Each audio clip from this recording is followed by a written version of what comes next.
Bonjour. La Bible dit dans 1 Roi 18 au verset 42, Akab monta pour manger et pour boire, mais Élie monta au sommet du Carmel. Et se penchant contre terre, il mit son visage entre ses genoux.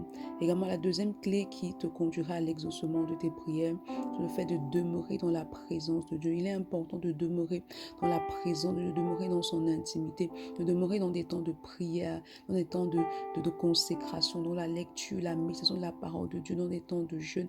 Il est important que tu demeures à la montagne, que tu demeures dans une attitude de louange et d'adoration, parce que la Bible dit que le Seigneur siège dans la louange et l'adoration de son peuple.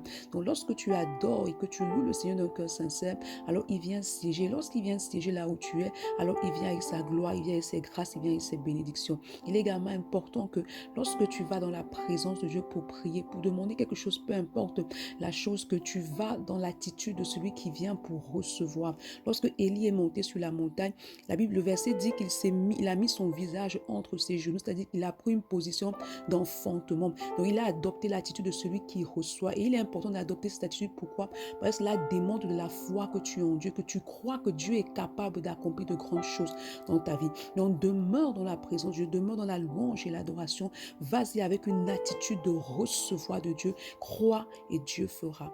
Bonne journée. Shalom.